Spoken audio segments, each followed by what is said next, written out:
عہد کی جنگ جیتنے کے بعد ابو سفیان فل کانفیڈنس میں آ گیا کہ اب تو ہم ان مسلمانوں کو چھوڑیں گے نہیں. تو انہوں نے پورے عرب سے 10,000 لوگوں کی فوج تیار کرنا شروع کر دی. 10,000. پتہ ہے 10,000 کتنے تھے؟ پورے مدینہ کی آبادی، بڑے بچے عورتیں بوڑھے سب ملا کے بھی 10,000 کی ٹوٹل آبادی نہیں تھی مدینہ کی. کافروں کی ان تیاریوں کا جب رسول اللہ صلی اللہ علیہ وسلم کو پتہ چلا تو انہوں نے جلدی ایک میٹنگ بلائی جس میں سب کو پتا تھا کہ لڑائی تو امپاسبل ہے، کچھ اور ہی کرنا پڑے گا. اس میٹنگ میں ایک فورن نیشنل سلمان فارسی بھی بیٹھے ہوئے تھے. انہوں نے ایڈوائس دی کہ دیکھو مدینہ ویسے بھی تینوں طرف سے پہاڑوں کی وجہ سے سیف ہے، ہمیں صرف ایک سائڈ کو سیکیور کرنا ہے اور وہ ہے مدینہ کی ناردرن سائڈ. اور مدینہ کے اندر جو یہودی ہیں تو وہ تو ہمارے دوست ہیں، ہمیں ان سے کوئی مسئلہ نہیں ہے. تو اگر ہم صرف اس ایک سائڈ پر ایک ٹرینچ یا خندق بنا لیں تو تب ہو سکتا ہے کہ لڑائی کا ہمارے پاس کوئی چانس ہو.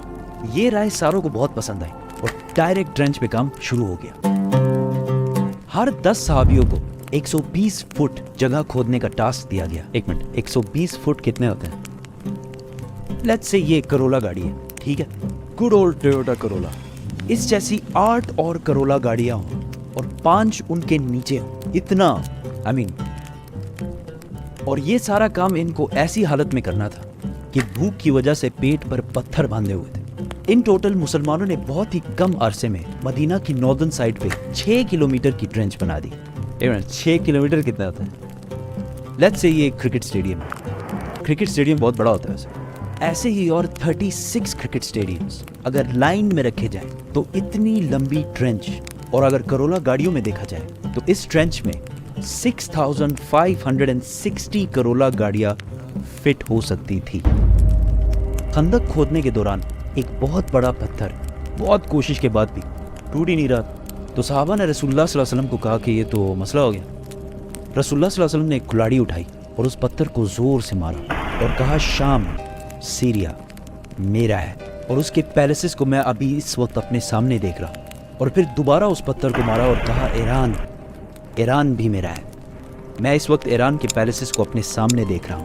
اور پھر تیسری بار زور سے مارا اور وہ پتھر چھوٹے چھوٹے پیسز میں ٹوٹ گیا. اور رسول اللہ صلی اللہ علیہ وسلم نے فرمایا کہ یمن کے پیلسز کی چابیاں میرے ہاتھ میں دی گئی ہیں.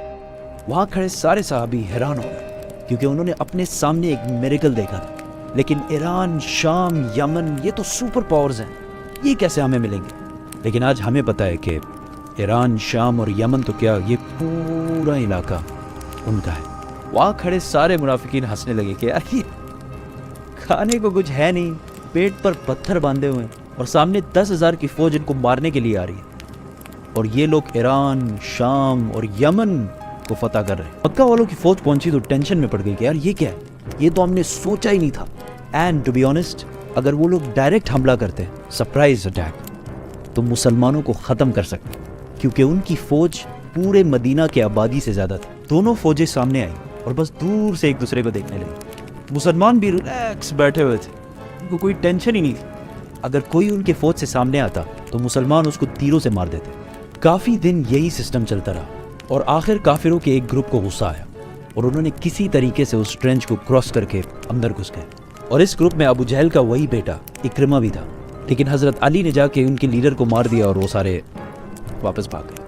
ایسا لگ رہا تھا کہ کلیئرلی مکہ والے جنگ ہار رہے ہیں. لیکن یہاں ابو سفیان نے ایک بہت زبردست گیم کھیلی کہ مدینہ کے اندر تو ہم نہیں گھسا، لیکن مدینہ کے اندر جو یہودی ہیں ان کو مسلمان کبھی اچھے نہیں لگتے. ان کو اگر ہم کسی طرح کنونس کریں اور وہ مسلمانوں کے گھروں میں ان کی عورتوں اور بچوں پر حملہ کریں تو مسلمانوں کو ضرور پیچھے ہٹنا پڑے گا اور ہم ان پر حملہ کر دیں گے. اور یہودیوں نے ڈائریکٹ ہاں کر دی اور سارے معاہدے جو مسلمانوں کے ساتھ کیے تھے توڑ دیے.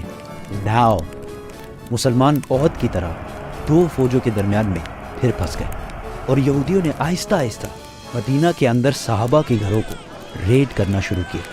مسلمان اب اس ٹینشن میں پڑ گئے کہ وہ اپنے گھروں میں اپنے عورتوں اور بچوں کو بچائیں اور یا مکہ والوں کی فوج سے ادھر لڑیں. یہ بہت ہی ٹینس سچویشن تھی مسلمانوں کے لیے. یہاں تک کہ رسول اللہ صلی اللہ علیہ وسلم نے کہا کہ اب مدینہ والوں کے گھروں کو بچانے کے لیے صرف ایک ہی راستہ ہے کہ ہم کافروں کے ایک گروپ سے ڈیل کر لیں کہ ہم ان کو ہر سال مدینہ کے کھیتوں میں جو کراپس ہوتی ہیں ان کا 1/3 حصہ ان کو دیں گے. لیکن صحابہ نے کہا کہ اگر یہ اللہ کی طرف سے ہے تو بالکل